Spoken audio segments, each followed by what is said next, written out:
শাহজালাল ইয়ামিনী সহ ৩৬০ জন আউলিয়া কেরাম এরা যখন ইসলামের দাওয়াত নিয়ে আগমন করছে, গুরু গোবিন্দ বাদশাহ আটকায় দেওয়ার চেষ্টা করেছে, কিন্তু পারে নাই। বলে হুজুর কেন পারে নাই? চেষ্টা করছে পীর বল্লম মাইরা আটকায়া দিবে, পারে নাই। চেষ্টা করছে বড় বড় বর্ষার আঘাত দিয়া মাইরা ফেলবে, পারে নাই।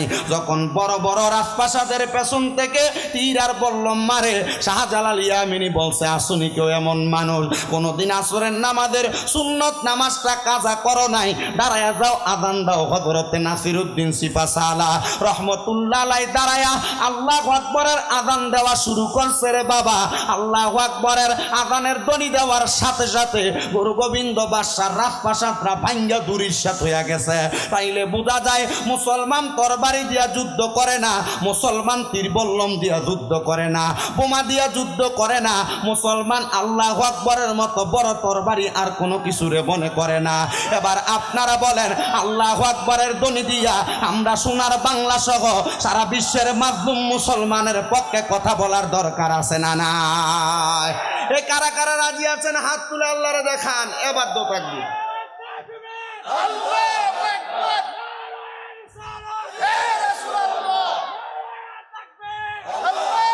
আরে যদি এই সোনার বাংলাদেশের সরকারের পক্ষ থেকে যদি এই বাংলার যুব সমাজদেরকে যদি ফিলিস্তিনের মুসলমানকে রক্ষা করার জন্য যাওয়ার ব্যবস্থা করে দেয়, ফিলিস্তিনের মুসলমানকে রক্ষা করার জন্য জিহাদের ময়দানে নামতে রাজি আছি কারা কারা? ডান হাত তুলে আল্লাহকে দেখায়া দে।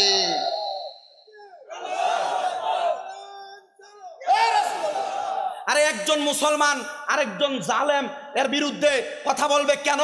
কারণ মুসলমান মাজলুম জুলুমের শিকার হয়েছে। যতক্ষণ পর্যন্ত মাজলুমের পক্ষে জুলুমকারীর বিপক্ষে কথা বলার জন্য অন্তরে ঈমানি চেতনা জাগ্রত না হবে, ততক্ষণ আপনি ঈমানদার না। বলে হুজুর কেন? কারণ মুসলমান নির্যাতিত হবে আর আপনি দেখা মজা নিবেন, আপনি মুরগির রান টানবেন, গরুর গোশত খাইবেন, এটা ঈমানি চেতনা না। মুসলমান আরেকজন মুসলমানের জুলুমের শিকার হওয়ার কারণে ব্যতীত হবে, অন্তরে কষ্ট লাগবে। কথা কন ঠিক কিনা? আব্বাজিরা, ফিলিস্তিনের মুসলমানরা যে আঘাতপ্রাপ্ত হইতেছে আপনাদের কাছে ভালো লাগতেছে? আরে ফিলিস্তিনের মুয়াজ্জিন আযান দেয়, আযানের মধ্যে কান্নার শব্দ শোনা যায়। ফিলিস্তিনের ছোট ছোট বাচ্চারা আহ্বান করে, নাই কি কোনো মুসলমান জাগ্রত, তোমরা আমাদেরকে রক্ষা করতে আসবা। ও মুসলমান, কেমনে যাবেন আপনি রক্ষা করতে? ফিলিস্তিনের মুসলমানদেরকে ইসরায়েল জালেম বাহিনী জুলুম করে মারে, আর সৌদি সরকার কেক কাইটে ঈদ উল ফিতর উদযাপন করে। আরে ঈদ তো তখন করতাম ইয়া যখন মুসলমানদেরকে জালেমের হাত থেকে রক্ষা করতা। তার জন্যই তো ঈদ, যে এক মুসলমানের পাশে দাঁড়ায়, তো সে তো মুসলমানের পাশে দাঁড়ায় নাই, আমি কেমনে তারা মুসলমান মনে করব? আল্লাহ আমাদেরকে মুসলমানের ভ্রাতৃত্ববোধ রক্ষা করে চলার তৌফিক দান করুন। আমিন কোন? মুহাব্বতের আওয়াজে কন্যা আমিন। কিন্তু আপনারা আল্লাহু আকবরের আওয়াজ দিছেন, আস্তে জোরে বলতে পারেন নাই। এবার আসেন মুসলমানের জবান দিয়ে আল্লাহু আকবরের আওয়াজ, কোরআন তেলাওয়াতের আওয়াজ, আল্লাহর তাসবির আওয়াজ যদি জোরে হয় আল্লাহ কি করে শুইনা নেন। আমার দয়াল নবী রাহমাতুল আলামিন নবী আমার বলে, উম্মতের দলেরা, দুনিয়ার জমিনের মধ্যে থাইকা কেউ যদি আমার আল্লাহ তাআলার ধ্বনিটাকে উঁচা করতে পারে, আল্লাহু আকবার, সুবহানাল্লাহ, আলহামদুলিল্লাহ, লা ইলাহা ইল্লাল্লাহ, এই আওয়াজগুলা জোরে করতে পারে, আমার আল্লাহ তারে দুনিয়া এবং আখিরাতে 10টা নেয়ামত দান করে। কয়টা নেয়ামত? বাড়ি ঘরে যে মা বোনেরা শুনতেছেন, মা, আমি বেশি সময় বয়ান করি না, 1 ঘন্টা 20 মিনিটের মধ্যে আমি আমার ওয়াজটা গুছাইয়া ফেলি। তবে আমি চেষ্টা করি ফালতু কথা নয়, সুন্দর কথার মাধ্যমে আমি আমার বয়ানের সময় শেষ করব। অসুবিধা হবে? এখনো কিন্তু ওয়াজ শুরু হয় নাই, ওয়াজের ঢেমু দিতেছি, ঢেমু, একটু মনোযোগ দেন। আল্লাহ তাআলার প্রশংসা শুকরিয়া আদায় করলে আল্লাহ নেয়ামত দেয় কয়টা? 1 নাম্বার, আপনাদের এলাকার কোনো মানুষ যদি হার্ট অ্যাটাক করে, স্ট্রোক করে, ওই মানুষটাকে ঢাকা মেডিকেলে নেয়, ল্যাবেড হসপিটালের মধ্যে নেয়, আইসিইউর মধ্যে ঢুকাইলে 60-65-1 লক্ষ টাকা খরচ হয়। কিন্তু আমার আল্লাহ কয়, জগতের বান্দারাম, যখন তোমরা আমি আল্লাহ তাআলার শুকরিয়া আদায় করো, প্রশংসা করো, আমি আল্লাহ তাআলা ওই বান্দার হায়াত বাড়াইয়া দেই। টাকা লাগে না, পয়সা লাগে না, আল্লাহর প্রশংসা করলে হায়াত বাড়ে। সুবহানাল্লাহ। আল্লাহ কয় বান্দারে আমি আল্লাহর প্রশংসা যখন তোমরা করো, আমি আল্লাহ পাক রব্বুল আলামিন তোমাদের হায়াত বাড়ানোর পরে আমার আল্লাহর ওই বান্দা যদি আমি আল্লাহর প্রশংসা করে, আমি আল্লাহ তাআলা বান্দার অভাব অনটন দূর কইরা দেই। 3 নাম্বার, ওই বান্দা যদি কঠিন কোনো রোগে আক্রান্ত থাকে, আমার আল্লাহ তাআলা ওই বান্দারে কঠিন রোগ থেকে শেফা দান কইরা দেয়। 4 নাম্বার, ওই বান্দা যদি বিপদের মধ্যে থাকে, আমার আল্লাহ তাআলা ওই বান্দাটার বিপদ থেকে উদ্ধার কইরা দেয়। 5 নাম্বার, ওই বান্দাটার ঈমানের সাথে মরণ দান করে। আপনাদের মনে প্রশ্ন, হুজুর ঈমানের সাথে মরণ কোনটা? শোনো রে আমার ভাই বাবারা, বন্ধুরা, তোমাদের এলাকার অনেক মানুষ মারা যায়, মারা যাওয়ার সময় বিছানাতে প্রস্রাব পায়খানা করে দেয়। অনেক মানুষ মারা যায়, মারা যাওয়ার সময় জিহ্বায় কামড় দিয়া মারা যায়। অনেক মানুষ মারা যায়, নাকে মুখে দিয়া রক্ত বের হয়ে মারা যায়। অনেক মানুষ মারা যায়, মারা যাওয়ার সময় চোখগুলা উল্টে দেয়। এটা ইমানি মরণ না, ইমানদারের মরণ না। বলে হুজুর ইমানি মরণ কোনটাকে বলে? ইমানি মরণ এমন মজার মরণ, মরার সময় টের পাবে না, টের পাবে না। বলে হুজুর কেন গো, কেন টের পাবে না? আমার নবী রাহমাতুল্লিল আলামিন নবী আমার কয় উম্মতের দলেরা, ইমানদার যখন মারা যাইব, আজরাইল আলাইহিস সালাতু ওয়াস সালাম তার সামনে আসার আগে আমার আল্লাহ তাআলা 2টা রহমতের ফেরেশতা ইমানদারের সামনে পাঠাইব। ইমানদারের সামনে 2টা রহমতের ফেরেশতা আগমন করব। ওই 2টা ফেরেশতা আগমন কইরা ইমানদারের সামনে দাঁড়াইব। একটা ইমানদারের মাথার কাছে দাঁড়াইব, একটা ইমানদারের মুখের কাছে দাঁড়াইব। ইমানদার মরণের সময় একজন ফেরেশতা তার মাথার মধ্যে সুন্দর করে হাতটা বুলিয়ে দিব, বান্দা টের পাবে না। আরেকজন ফেরেশতা নাকের কাছে এমন ভাবে মেশকো আম্বরের আতরের সুঘ্রাণ ছড়াইয়া দিব, বান্দা আতরের সুঘ্রাণ পাইয়া তখন ঘুমায়া যাবে। আজরাইল বলবে আল্লাহ, এই বান্দা তো দুনিয়ার জমিনের মধ্যে থাকা অবস্থায় বান্দা তো তার হায়াত শেষ করে ফেলছে, আমি কি তার রূহ কবজ করব? বলে যাও না। ইমানদার যদি হন, ইমানদার বান্দার বুকের মধ্যে প্রথম হাতটা দিবে। বুকের মধ্যে হাত দেওয়ার সাথে সাথে বুকের মধ্য থেকে 2টা ফেরেশতা জবাব দিবে, এ আজরাইল, ইমানদারের বুক দিয়া রূহ কবজ করা যাবে না। বলে কেন ইমানদারের বুক দিয়া রূহ কবজ করা যাবে না? বলে ইমানদারের বুকের মধ্যে আল্লাহ এবং নবীর ভালোবাসা আছে, মুহাব্বত আছে, এই জন্য ইমানদারের রূহ কবজ করা যাবে না। এবার আজরাইল হাত দিবে ইমানদারের মুখ বরাবর। ইমানদার বান্দার রুহুটা কবজ করার জন্য যখন হাতটা দিবে, বান্দার কপালের মধ্য থেকে 2জন ফেরেশতা জবাব দিবে, রে আজরাইল, বান্দার কপাল দিয়া রুহু কবজ করা যাবে না। বলে কেন, কেন? বলে ইমানদার বান্দা 5 ওয়াক্ত নামাজের সেজদা দিছে, বান্দার কপালের মধ্যে সলাতের নূর আছে, নূর, এই জন্য বান্দার কপাল দিয়া রুহু কবজ করা যাবে না। এবার হাত দিবে ইমানদারের ডান দিকে, ডান দিক থেকে জবাব দিবে, রে আজরাইল ফেরেশতা, ইমানদার বান্দার ডান দিক দিয়া রূহ কবজ করা যাবে না। বলে কেন, কেন? বলে বান্দার ডান দিকে তার দান এবং সদকা আছে, এই জন্য বান্দার ডান দিক দিয়া রূহ কবজ করা যাবে না। বান্দার বাম দিকে হাত দিবে, বলে বান্দার রূহ তো বাম দিক দিয়া কবজ করা যাবে না। কেন, কেন? বলে বান্দার বাম দিকে তার মা বাবার খেদমত আছে, এই জন্য বান্দার বাম দিক দিয়া রূহ কবজ করা যাবে না। আজরাইল বলবে আল্লাহ, কেমনে গো তার রুহুটা কবজ করব? বলে অপেক্ষা করো, কিছুক্ষণ পর বান্দার যখন রুহ বের হবে, বের হওয়ার সময় বান্দা মুখ দিয়া কালেমা পড়বে। ইমানদার যারা মরার সময় কালিমা নসিব পাবে তারা, ইমানদার না হলে কালেমা নসিব হবে না। অ্যাক্সিডেন্টে মারা যাবেন, ঘুমের মধ্যে মারা যাবেন, কালেমা পড়তে পারবেন না, যেমন তেমন ভাবে মারা যাবেন, কালেমা নসিব হবে না। ও বাবা, আমরা মুসলমান জাতি, ইমানদার জাতি একটাই কামনা করি, আল্লাহ মরণের সময় আমাদেরকে ইমানি কালেমা নসিব করায়ও। কালিমা পড়তে পড়তে যদি মারা যায়, মরার সময় কোনো কষ্ট অনুভব হবে না। হায়রে আমার ও কিশোরগঞ্জের ইটনা এলাকার এলংজুরি আশেপাশে এলাকার ভাই বাবারা, আপনারা যারা উপস্থিত হয়েছেন জানেননি, ইমানদার বান্দার যখন রুহুটা বের হবে, বান্দা জবান দিয়ে পড়বে লা ইলাহা ইল্লাল্লাহু মুহাম্মাদুর রাসূলুল্লাহ সাল্লাল্লাহু সাল্লাল্লাহু আলাইহি ওয়াসাল্লাম বান্দা কালিমা পড়ার সাথে সাথে আজরাইল ফেরেশতা বান্দার মুখের বাতাসের মাধ্যমে রূহটা বের করে ফেলবে। হায়রে ইমানদার টের পাবে না, টের পাবে না, টের পাবে না। বলে কেন টের পাবে না? কারণ ইমানদার বান্দা একটা ছোট্ট বাচ্চা দুধের জন্য কান্না করলে তার মা তার মাথার মধ্যে হাত বুলিয়ে দিলে বাচ্চা যেমন আরামের সাথে ঘুমিয়ে যায়, ইমানদার বান্দা এমন ঘুমিয়ে যাবে, মরণের কষ্ট টের পাবে না, টের পাবে না। বলে হুজুর কেন টের পাবে না? কারণ ইমানদার বান্দা ইমানের দৌলতে ধনী হয়ে গেছে।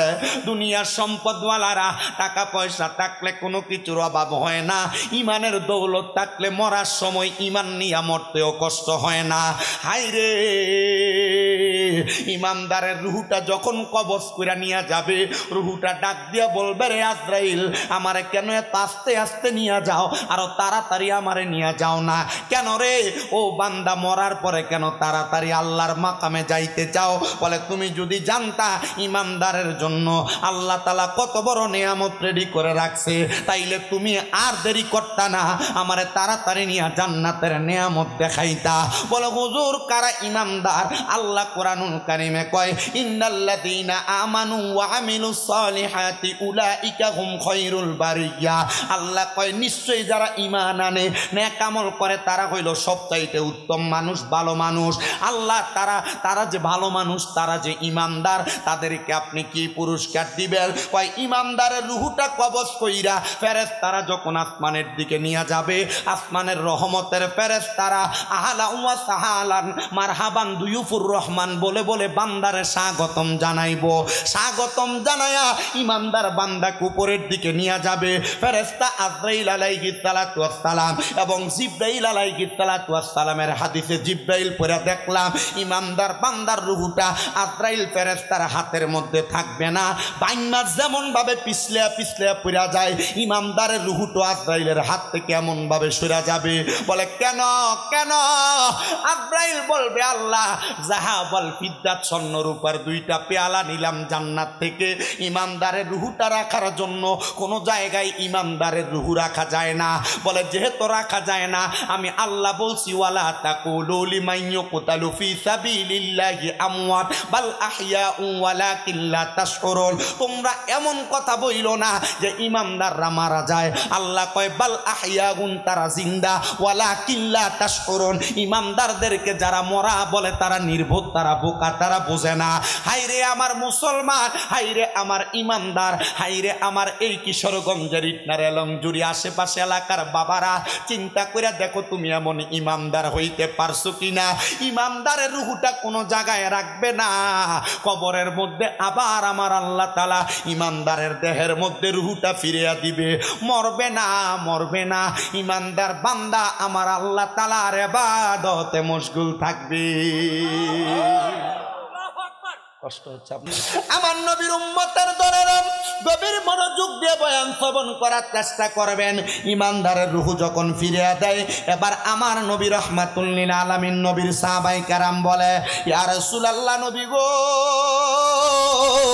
ও দয়ার নবী, মায়ার নবী, রাহমাতাল লিল আলামিন নবীজি, আপনি নবীর কাছে জানতে চাই, আপনি বলেন না কেমনে গো নবী, ইমানদার বান্দাটা যখন কবরে রূহ দেওয়া হবে, ইমানদারের কি কোনো ফয়সালা করা হবে না?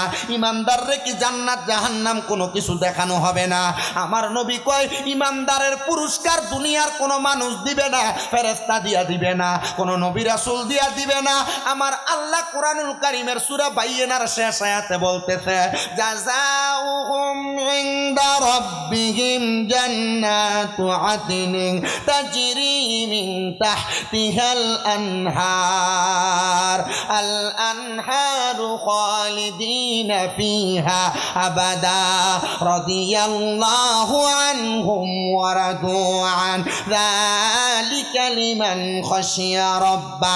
জবান খুলে উচ্চ কণ্ঠে জোরে জোরে কোন আল্লাহু আকবার।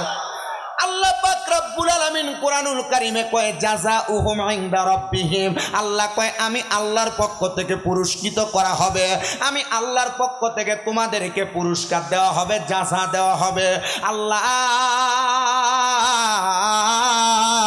ওই পুরস্কারটা কি আপনি একবার বলেন না? আমার আল্লাহ কয় বান্দা ওই পুরস্কারটার নাম হলো জান্নাতুল আদনিন, জান্নাতুল আদন। রাব্বুল আলামিন আল্লাহ জান্নাতুল আদনটা দেখতে কেমন আপনি বলেন না? আরে আমার কিশোরগঞ্জের ইটনার এলংজুরির বাবারা, আপনি কিশোরগঞ্জ শহরে একটা বাড়ি ভাড়া নিবেন, বাড়ি ভাড়া হইল 10,000 টাকা। যদি আপনারা ডাইরেক্ট 10,000 টাকা বলে, আপনি বাড়ির মালিককে বলবেন, ও মালিক সাহেব আমি একটু বাড়িটা দেখতে চাই, কোন বাড়ির জন্য 10,000 টাকা দিব? সাহাবায়ে কেরাম আমার নবীরে ডাক দিয়া কয়, নবী গো, ইয়া রাসূলুল্লাহ, নবী গো, আমার আল্লাহ যে আমরারে জান্নাত প্রদান করব, আপনার কাছে জানতে চাই ওই জান্নাতটা দেখতে কেমন? আমার নবী কয়, তাজরি মিন তাহতিহাল আনহার, ওই জান্নাতটা এত সুন্দর, ওই জান্নাতের নিচে দিয়ে নহর প্রবাহিত হয়। এবার আব্দুল্লাহ ইবনে আব্বাস রাদিয়াল্লাহু তাআলা আনহু হাদিস বর্ণনা কইরা কয়, ওই জান্নাতের মধ্যে একটা দুইটা তিনটা না 4 প্রকারের পানি প্রবাহিত হবে। এক প্রকারের পানি প্রবাহিত হবে না। জান্নাতের মধ্যে যেই পানিটা থাকবে, এটার মধ্যে একটা পানি হইল ইন্না আতাইনাকাল কাউসারের পানি।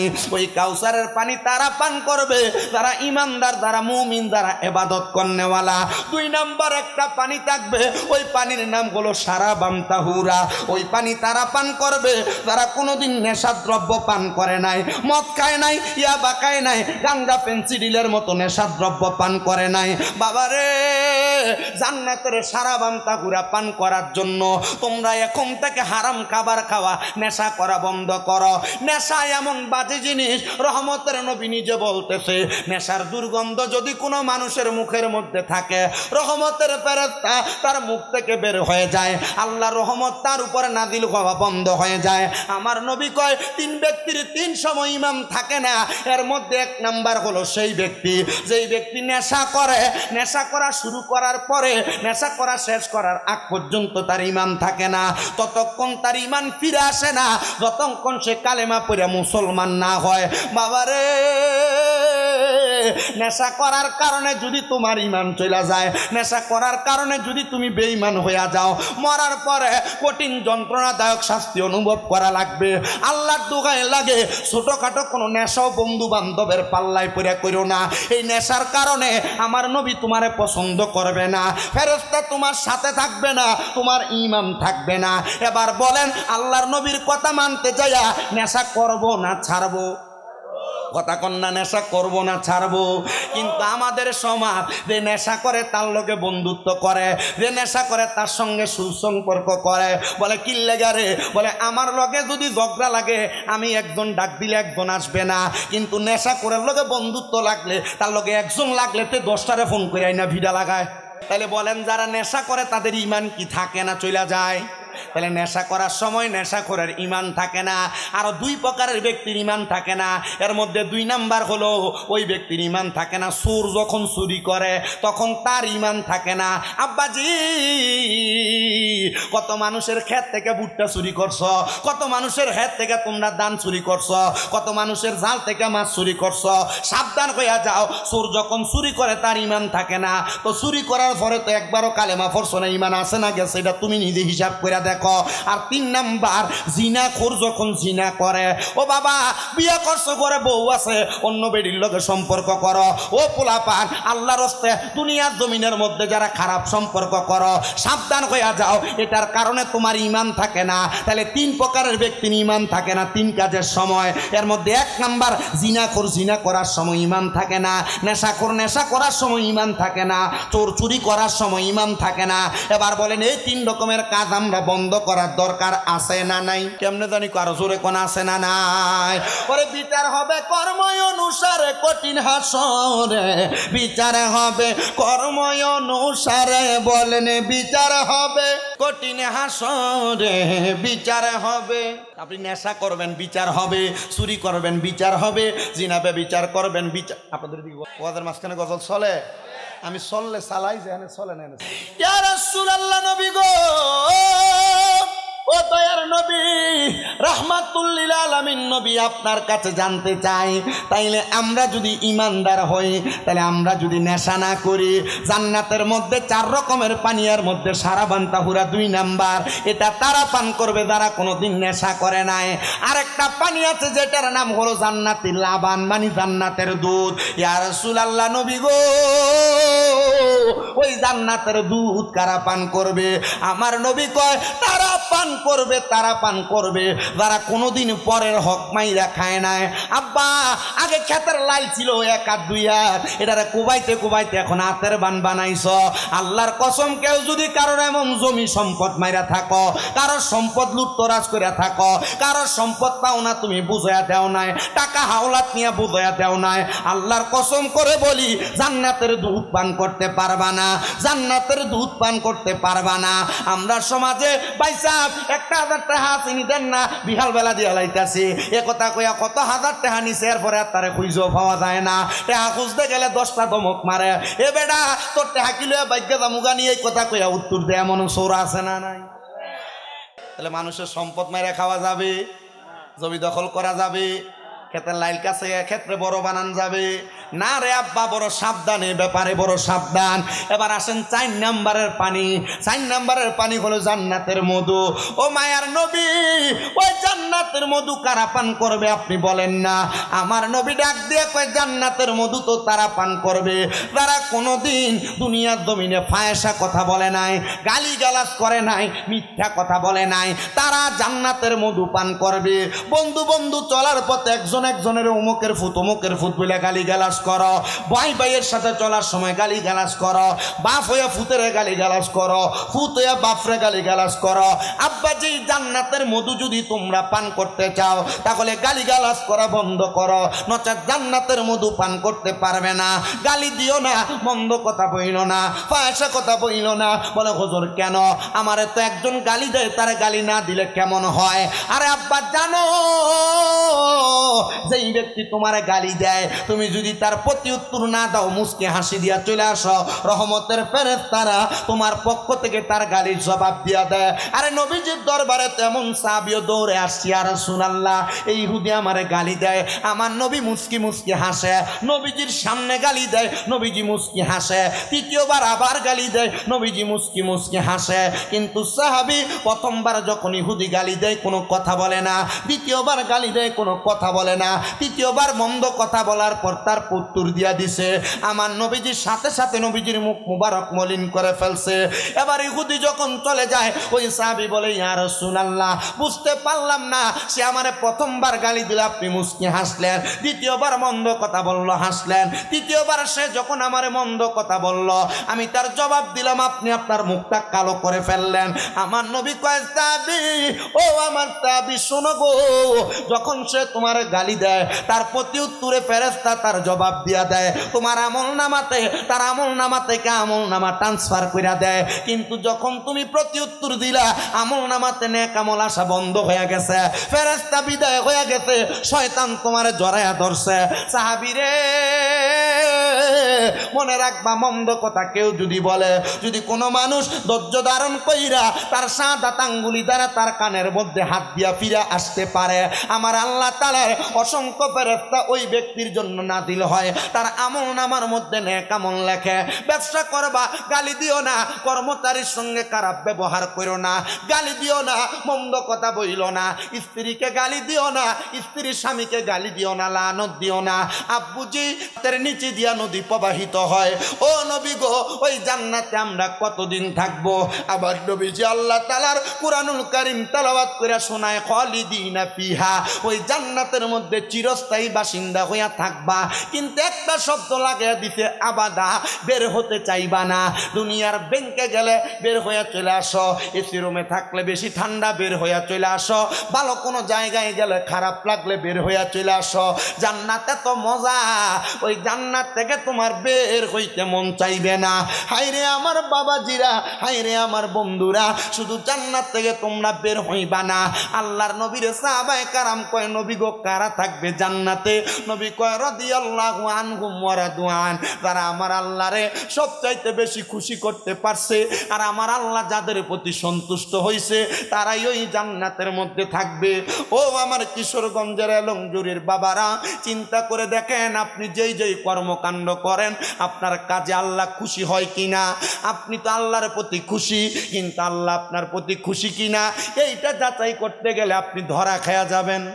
আল্লাহ তোমার সব চাইতে বেশি সন্তুষ্ট করছে কারা? আল্লাহ কয় যালিকা লিমান খশিয়া রাব্বা, যারা আমি আল্লাহরে সব চাইতে বেশি ভয় করছে তারাই কিন্তু আমি আল্লাহরে খুশি করতে পারছি। ও মুসলমান, আল্লাহরে যারা ভয় করে তারা নামাজ ছাড়ে না, আল্লাহরে যারা ভয় করে রোজা ছাড়ে না, আল্লাহকে যারা ভয় করে হারাম খায় না, আল্লাহকে যারা ভয় করে কোনোদিন মিথ্যা কথা ফায়সা কথা মন্দ কাজের কাছে দিয়েও যায় না। হুজুর, তো ওই ব্যক্তির অবস্থা কেমন হবে? এই ব্যক্তির অবস্থা কেমন হবে? কোরআনের আয়াত পড়তে যে ব্যাখ্যার মধ্যে দেখলাম আল্লাহ কয় ইন্নাল্লাযীনা কাফারু মিন আহলিল কিতাবি ওয়াল মুশরিকিনা ফি নারি জাহান্নামা খালিদিনা ফিহা উলাইকা হুম শাররুল বারিয়া, নিশ্চয় যাহারা কুফরি করে আহলে কিতাবের অন্তর্ভুক্ত এবং শিরিক করে তাদের ঠিকানা হলো জাহান্নাম। এরা হলো দুনিয়ার সবচাইতে খারাপ মানুষ, বাজে মানুষ, মন্দ মানুষ। এই আয়াতে কারিমার তাফসীর করেছেন আল্লামা হযরতে ইমাম আহমদ রেজা খান পাজেলে বেরনবী। এটার তাফসীর করেছেন হযরতে জালালউদ্দিন মুহল্লি রাহমাতুল্লাহ আলাইহি। ওনারা বলতেছেন এই বান্দাগুলা যারা কুফরি করে, বলে হুজুর কুফরি কোনটা? কুফরি হলো এক আল্লাহ ছাড়া অন্য কাউকে খোদা মানা, এক আল্লাহ ছাড়া অন্য কারোর ইবাদত করা, এক আল্লাহ ছাড়া কাউকে সেজদা দেওয়া, আল্লাহ তাআলার আদেশকে অমান্য করে অন্য কারোর আদেশ বাস্তবায়ন করা কুফরি। আল্লাহ তাআলার কথাকে অমান্য করে অন্য কারোর কথা বাস্তবায়ন করা কুফরি। আল্লাহ যেই কাজ করতে বলেছে তুমি তার বিপরীত কাজ করা কুফরি। আল্লাহ যেই কাজ করতে নিষেধ করেছে তুমি সেই কাজ করো, এটা কুফরি। আহলে কিতাবের অন্তর্ভুক্ত। আহলে কিতাব বর্তমানে নাই, মুসা নবীর জামানাতে শেষ। এবার আসেন মুশরিক। মুশরিক কারা? শিরিক করে যারা, আল্লাহর সাথে অংশীদারিত্ব স্থাপন করে যারা, কোনোদিন আল্লাহ ছাড়া কাউকে সেজদা দিবা না, কোনো মাজারের সামনে গেলে মস্তক অবনত করবা না, যদি মন চায় হাত দিয়া চুমু দিবা। ইমাম আহমদ রেজা খান উনি বলতেছে এই জগতের মানুষ তোমরা মাজারে চুমা দিতে যাও, আমরা মোহাব্বত করে চুমা দিয়ালাই। না না না, উনি কয় মাজারওয়ালা পবিত্র, তুমি অপবিত্র, তোমার অপবিত্র মুখটা মাজারে লাগায়ও না, পারলে দূর থেকে সালাম দিও আর সালাম দিয়া দোয়া করো, আল্লাহ দোয়া কবুল করবে। কিন্তু আমরা এত আবেগ দেখাইতে দেখাইতে পারলে বুকটাও লাগাইয়া দিই। কথা কয় না ঠিক কিনা? আব্বা আমি মাজার বিরোধী না, মাজারওয়ালার পক্ষে আমি, কিন্তু যারা শিরিক করে তারার পক্ষে না। আমি মাজারওয়ালার পক্ষে, যারা সেজদা দেয় তারার পক্ষে না।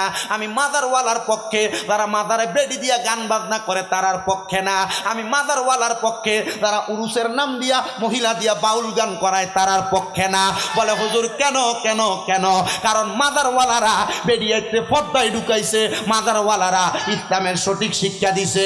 আর তোমারে কোন বেদ্যবে শিখাইছে আল্লাহর ওলির উরুসের নাম দিয়া বেড়ি দিয়া বাউল গান করতা? তাহলে এটা মাজারওয়ালা না, এটা সিটার এবং ভণ্ড। কথা বুঝছেন আপনারা? আর এরার কারণে সঠিক যারা সুন্নি এরারে মানুষ বন্ধ করে। আর আপনারা যারা ঠিক ঠিক কইছেন এই উরুসের নাম দিয়ে যারা বাউল গান করে বেরিয়ে দেন না চায়, আপনারা আটকাতারের মুসলিম। কষ্ট হইতেছে আপনারা? হ্যাঁ, ওয়াজ কারোর বিপক্ষে জেগে দিচ্ছে নাকি? বাবা যাইলেও কইছেন। আল্লাহ আপনারা বোঝার তৌফিক দান করুন। এ মুসলমান ইমানদার গভীর মনোযোগ অন্তরের কানটা লাগায় বয়ান শ্রবণ করবাম। আমি আপনাদের কাছে যুগের ধারাবাহিকতায় কয়েকটা কথা বলতেছি। তো আসেন যেই কথা বলতেছিলাম আল্লাহর ওলিদের কথাগুলা বলতে যে আমি সেই ধারাবাহিকতায় আসছি।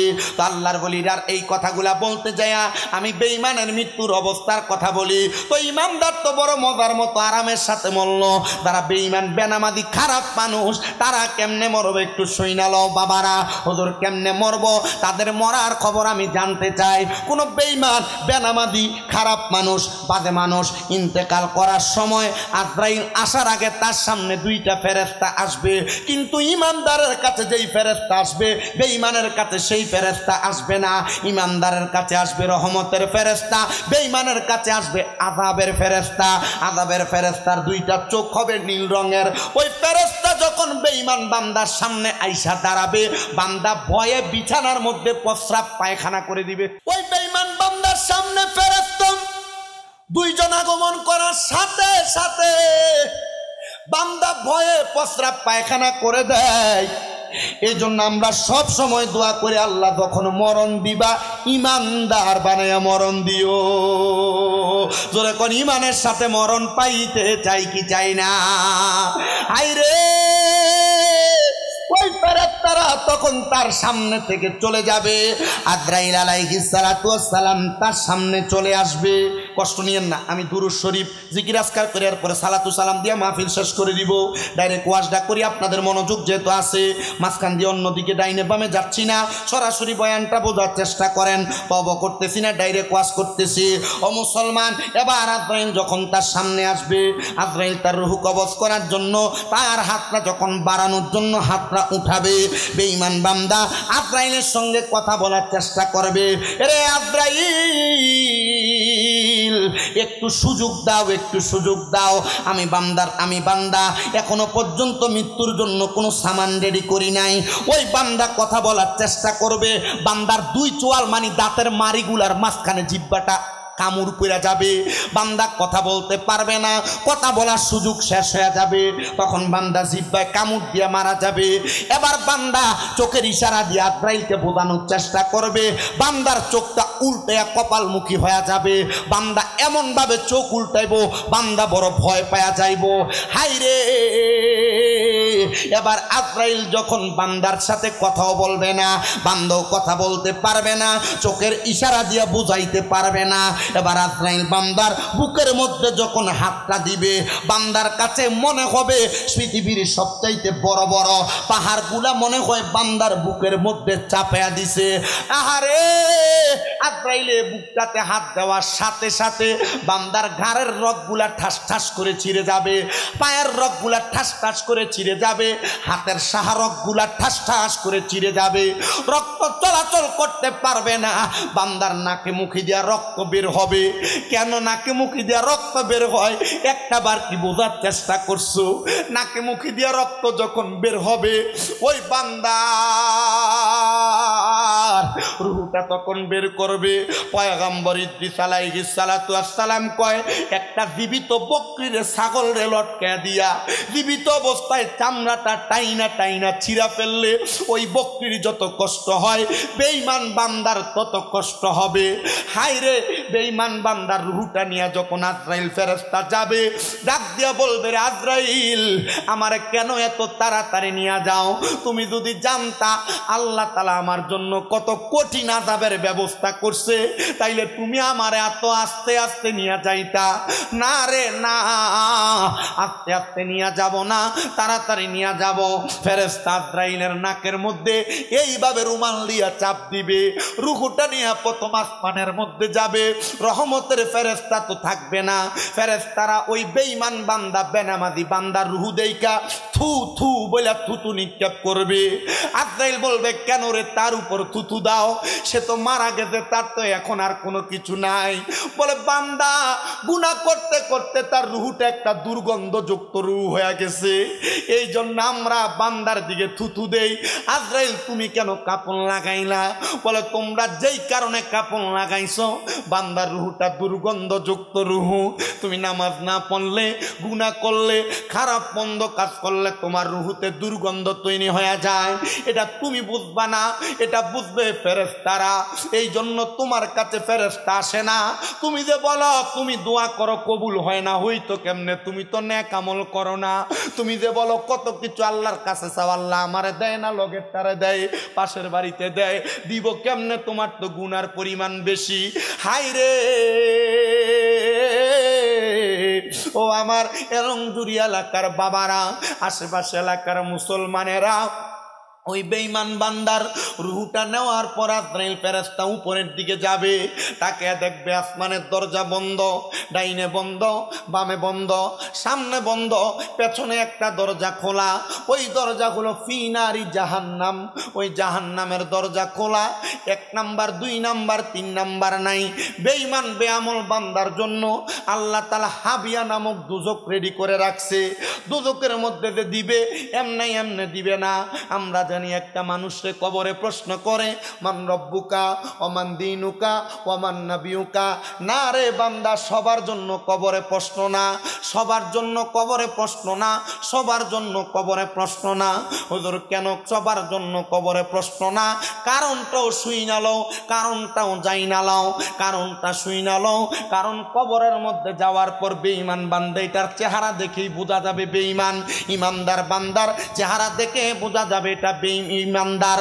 হাইরে মুসলমান ইমানদারেরা, একটু মনোযোগ দিয়া শোনার চেষ্টা করো, আর অল্প কিছুক্ষণ সময় দিবা। আল্লাহ তাআলার যা ইচ্ছা তিনি তাই করবেন, কারণ লা ইউকাল্লিফুল্লাহু নাফসান ইল্লা উসআহা। আল্লাহ তাআলা কারোর সাধ্যের বাহিরে কোনো কিছু চাপায় দেয় না। বৃষ্টি হবে, কত মানুষ বৃষ্টি পায় না, তার জন্য আফসোস করে, এটা আল্লাহ তাআলার ফয়সালা। কেমনে আল্লাহ তাআলা মীমাংসা করবে এটা আল্লাহই ভালো জানে। তবে আমার টেনশন বেশি। বইও বাপ এমনি যাইব, তুমি যদি আল্লাহর প্রিয় বান্দা হও, আল্লাহ এমনি তোমার ক্ষেতের উপর বৃষ্টি দিবে। দেখো 4 জনের ক্ষেতে বৃষ্টি নাই, কথা কয় না, ঠিক কিনা? আল্লাহ আমরারে কবুল করেন, জোরে কোন আমিন। এ মুসলমান, ওই বেঈমান বান্দাটারে যখন শাস্তি দেওয়া হবে, বান্দারে জাহান্নামে নিবে, বান্দারে কোনো সওয়ালের জবাব করা লাগবে না।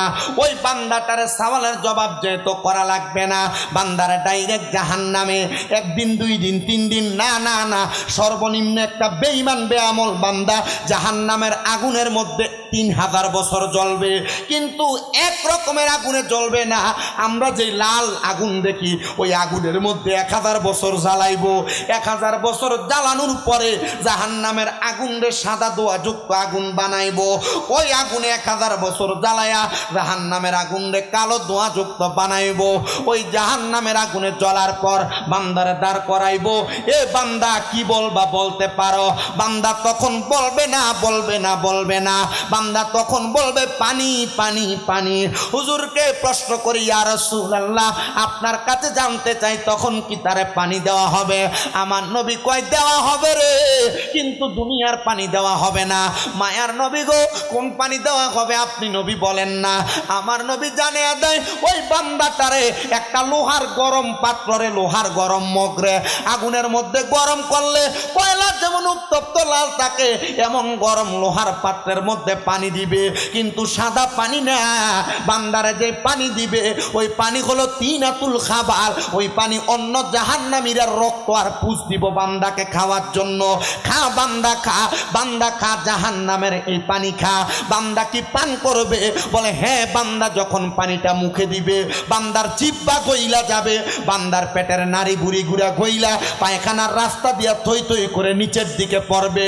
ও বান্দা গুনাহ করতে সাবধান, ও বান্দা বেআমল হইতে সাবধান, ও বান্দা দুনিয়াতে নেক কাজ ছাড়তে বড় সাবধান। হায়রে আপনাদের সবার কাছে আমার আবদার, আপনি যদি ভালো হইতে চান, বলে হুজুর আমার কাছে ভালো লাগে না, যত গুনাহ করছি রাইতে ঘুমও ঠিক মতো হয় না। আমি আপনাদের কাছে বলবো, গুনাহ করেন আর না করেন, আপনারা 5 ওয়াক্ত নামাজের পাশাপাশি ফজরের নামাজের আগে ঘুম থেকে উঠা যাবেন।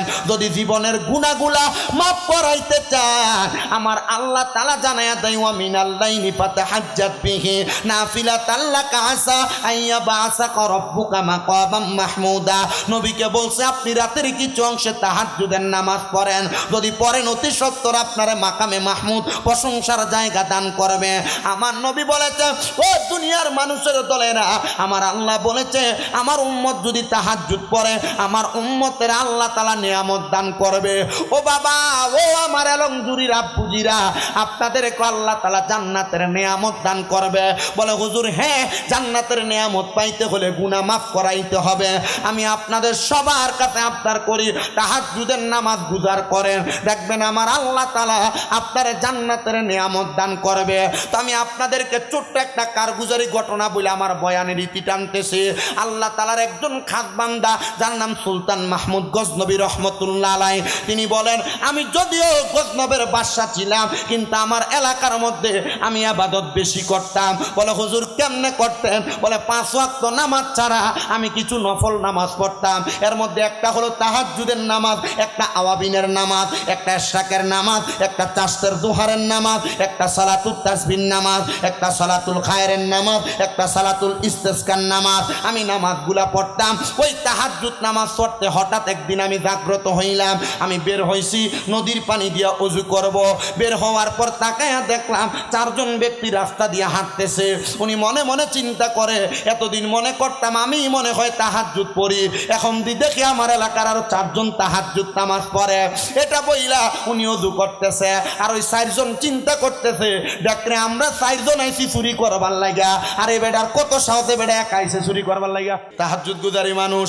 আর ওই 4 জন হইলো আসছে চুরি করতে, বাড়ি হইলো বহুদূর, আসছে বাদশার বাড়িতে চুরি করব, সুলতান মাহমুদের বাড়িতে। কিন্তু না না না, ওই 4 জন সামনে আসছে।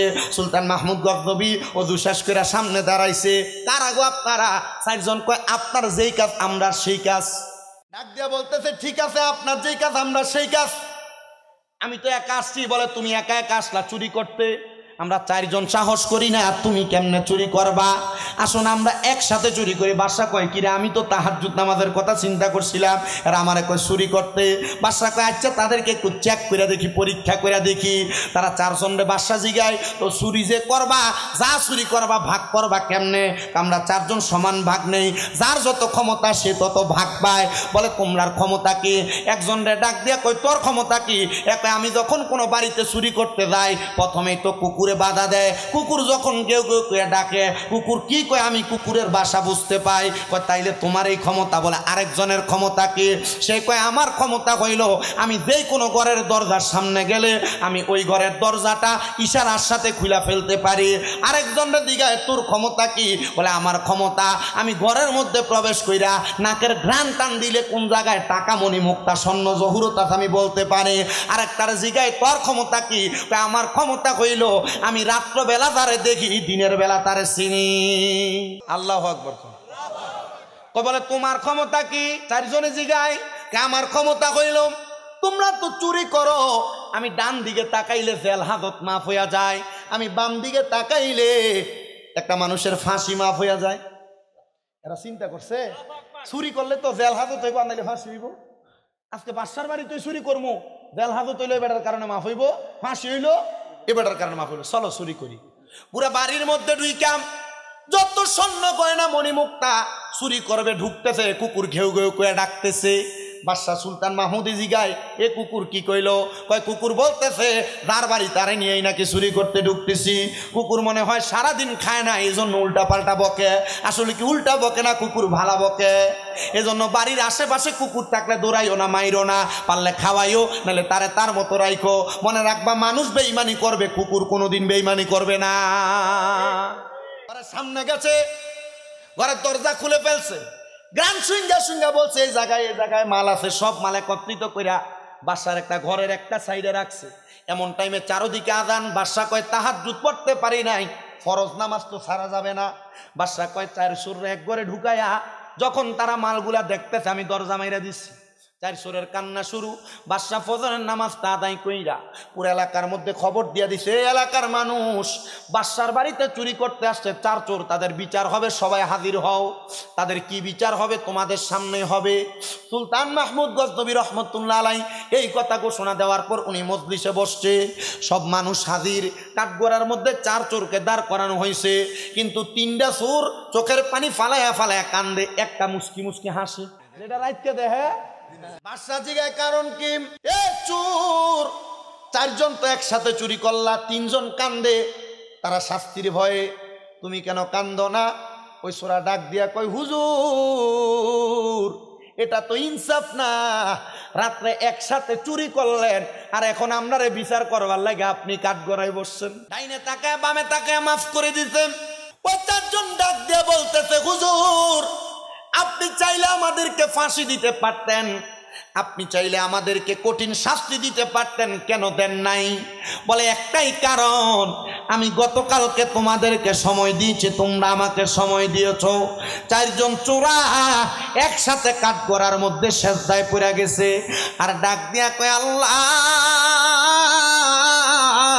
দুনিয়ার একজন বাদশা, তারে আমরা এক রাত্র সময় দেওয়ার কারণে বাদশা যদি আমাদের জেল হাজত ফাঁসি মাফ করে দিতে পারে গো, তুমি আল্লাহ তো বাদশারও বাদশা, আমরা যদি এতদিন তুমি খোদারে সময় দিতাম, তুমি আমাদের জীবনের গুনাহ মাফ করতা, আমরা রিজিকের ফয়সালা করতা, আল্লাহ তুমি আমারে ক্ষমা কইরা দাও। বাদশা ডাক দিয়ে কয়, ওয়াদা করো আর কোনোদিন চুরি করবা না। কয় হুজুর চুরি না করলে খামু কি? কয় আমার বাড়িতে চাকরি করবা। বাদশার বাড়িতে ধোয়া মোছার কাজ করে চার চোরায়। এবার বাদশা সুলতান মাহমুদ গজনবী ডাক দিয়া কয়, ও জগতের মানুষ, আমি এবার তাদেরকে দিয়ে আমার বাড়ির কাজ করাই। আমি এক সপ্তাহ পর্যন্ত তাহাজ্জুদ নামাজ পড়ি, আমার মনোযোগ লয় না, কিন্তু 7 দিনের দিন যখন তাহাজ্জুদ নামাজে দাঁড়াইছি, সেজদার মধ্যে যাওয়ার পর একটা গায়েবী ভাবে আওয়াজ আমার কানে আসছে, বাদশা সুলতান মাহমুদ তুমি এত বড় বাদশাও হও নাই যে তুমি 4 জন আল্লাহওয়ালা ব্যক্তির দিয়া তোমার বাড়ি মুসাইবা, কাম করাইবা। বাদশা ডাক দিয়া কয়, ও আল্লাহ আমি কোন 4 জন আল্লাহওয়ালারে দিয়া আমার বাড়ির কাজ করাই? বলে যে 4 জন চোর ব্যক্তি আর 1 সপ্তাহ আগে তোমার বাড়িতে চুরি করছে, ওই 4 জন ব্যক্তি 1 সপ্তাহের মধ্যে এমন ইবাদত করছে রে, আমার আল্লাহ তাদেরকে আল্লাহর বান্দা থেকে বন্ধু বানিয়ে নিছে। কাম করাইস না রে বাদশা, এদেরকে ইবাদতের ব্যবস্থা করে দে, এরা আর কোনোদিন গুনার কাজ করবে না, এরা আর কোনোদিন মন্দ কাজ করবে না। ওই 4 জন ডাক দিয়ে কয়, ও হুজুর আপনি কি আমাদেরকে মাফ করে দিছেন, কর্ম করাইবেন না, আমরা খামু কি? ডাক দিয়া কয়, ও আমার 4 জন ব্যক্তি, তোমাদের বিবি সংসারের খরচ আমি চালাবো, তোমরা আমার রাজপ্রাসাদে ইবাদত করবা, তোমাদের ইবাদতের বদৌলতে আল্লাহ আমি বাদশার নিয়ামত দিব। ও বাবা মনে রাখবেন, কোন গোত্রের মানুষ, কোন গ্রামের মানুষ যদি বেশি গুনাহ করে, আল্লাহ তাআলা তার বিপদ দেয়, অভাব দেয়, রোগ দেয়। আর কোন গ্রামের মানুষ, কোন এলাকার মানুষ যদি বেশি ইবাদত করে, আল্লাহ তাআলা তাদেরকে ফসল ফলাদি দিয়া, কামাই দিয়া, ব্যবসা দিয়া বরকত দেয়। আপনার যদি বিপদ আসে, রোগ আসে, মুসিবত আসে, মনে করবেন আপনার যে কোনো পাপের কারণে এগুলো আপনার কাছে আসছে। বলে মা আমারে আল্লাহর রাস্তে মাফ করে দেন, যতক্ষণ না বলছে মাফ করে দিছি ততক্ষণ পাও ছাড়বেন না। বলে হুজুর কেন? আজকের মাহফিল কবুল হবে কি হবে না এটার গ্যারান্টি আমি দিতে পারবো না, তবে একটা গ্যারান্টি দেই, এই কথাটা শুই না কোনো ফুতে যদি আগামীকালকে আজকে এখান থেকে যায় মা বাবার পায়ে ধরে মাফ চায়, আর আগামীকালকে যদি এলংজুরি রিটনার কোনো মুরব্বী দোকানে কয়া কয়, হ্যাঁ শামীম রেজার ওয়াজ শুই না আমার ফুতে আমার পায়ে ধরে মাফ চাইছে, মনে করবা মাহফিল আল্লাহর কাছে কবুল হয়ে গেছে।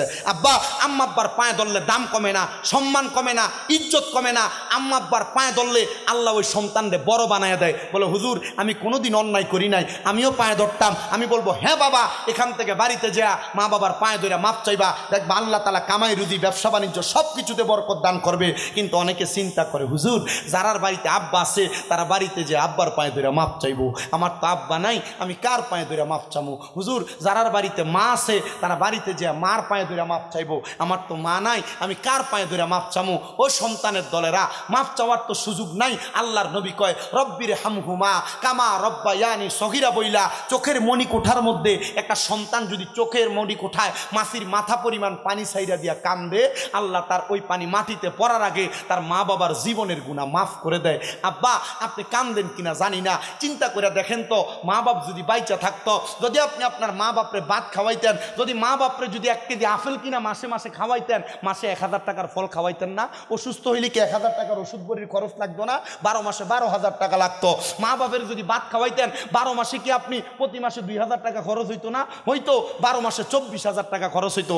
আব্বা আপনার মা আপনার বাবা আপনার জায়গা দিছে, বাড়ি দিছে, ক্ষেত দিছে, সম্পদ দিয়া গেছে, এগুলাতে যে আপনি থাকেন, যদি না দিয়ে যাইতো ভাড়া থাকতেন, মাসে 5,000 টাকা ভাড়া দিলে কি 12 মাসে 60,000 টাকা ভাড়া লাগতো? আব্বা ওই মা বাপ কবরে। এ মাহফিলটা 21তম মাহফিল, 22তম মাহফিল আগামীতে হবে। আমি মুনাজাতের আগে আমি 5 জন ছেলে চাই, বলে হুজুর মা বাপ বাইচা থাকলে মাসে 1000 টাকা মা বাবার পেছনে খরচ হইলে 12 মাসে 12,000 টাকা